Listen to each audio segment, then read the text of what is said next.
The Book of Genesis Part 50. The Book of Genesis Part 50. James Gunn. Study portion, Chapter 26:23-33. In our more recent studies we have watched the behavior of Isaac in his home and in the community. In these places there were acts which we approved and acts which we condemned. One of the most commendable features of Isaac's character that we have discovered is his spirit of peace, his willingness to yield to the wishes and impositions of others for the sake of peace. While this is most admirable, one wonders whether or not he would have yielded so much had he been actually conscious of being in the Lord's path.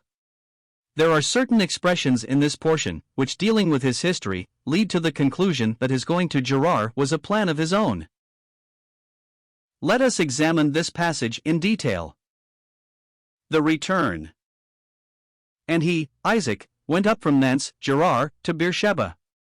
No matter how sympathetically we view Isaac's sojourn in Gerar, there is a doubt, as already suggested, as to whether or not he should have gone to that city of the Philistines. He did obey God in not going farther away, in not going down into Egypt, but apparently without any word from the Lord, he went down to Gerar. God, nevertheless, blessed him in a material manner, but there seems to have been a distance in spirit between the Lord and Isaac. This we do know: his return to the vicinity of his former dwelling place brought an expression of divine approval. In the life of a believer, there can be wanderings of heart, although there may be no apparent persistent wanderings of ways. The life may be relatively correct, but the heart cold and unresponsive. It is possible to be externally at peace, yet not to be enjoying intimate fellowship with God. The revelation. And the Lord appeared unto him the same night. How promptly God acts! The same night. This movement in the right direction brought immediately a fresh revelation of Jehovah to Isaac. It is ever thus in spiritual experiences. Even if the worst should happen and God be forced, because of sin and departure, to chastise his people, his promise is precious and true. But if from thence thou shalt seek the Lord thy God, thou shalt find him, if thou seek him with all thy heart and with all thy soul. Deuteronomy 4 verse 29.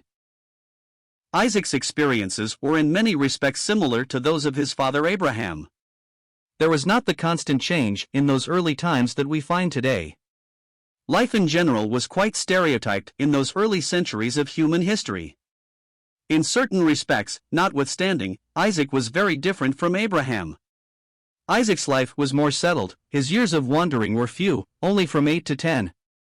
After those years he returned to his former place of abode. Abraham was a pilgrim and a stranger from the time he was called out of Ur of the Chaldees.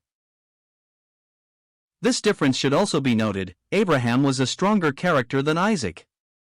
He dug wells and no one dared to take them from him. In fact, in this very matter, he reproved Abimelech. Isaac in contrast was driven by the enemy from well to well until the enemy, the Philistines, felt that they had room enough for themselves. Isaac accepted, even in the land that God had promised him, what others had left. After Isaac's return and the revelation of God to him, we read, and he builded an altar there, and called upon the name of the Lord, and pitched his tent there, and there Isaac's servants digged a well. There was room found here, so immediately he consolidated his claims to the territory. His spiritual life was properly regulated, he raised an altar to the Lord. His domestic life was enjoyed, he pitched a tent. Furthermore, his industrial life found better expression, his servants digged a well which was not disputed. The ratification. And the Lord said, I am the God of Abraham thy father, fear not, for I am with thee, and will bless thee, and multiply thy seed for my servant Abraham's sake. Here Jehovah, the covenant-keeping God, confirms to Isaac the covenant made to his father Abraham. Then Abimelech went to him from Gerar, and Ahazeth one of his friends, probably his prime minister, and Phicol the chief captain of his army. And they said, Let there be now an oath betwixt us, even betwixt us and thee, and let us make a covenant with thee, that thou wilt do us no hurt. And they rose up betimes in the morning, and sware one to another, and Isaac sent them away, and they departed from him in peace.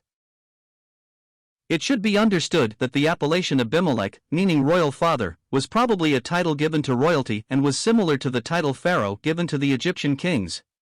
Consequently, the Abimelech that deals with Isaac is in all probability a different person to the one who dealt with Abraham in chapter 20. First, we read, the Philistines envied him. We then read, the herdmen of Gerar did strive with Isaac's herdmen. And he called the name of the well Ezek, strife, because they strove with him, VV of 14 and 20.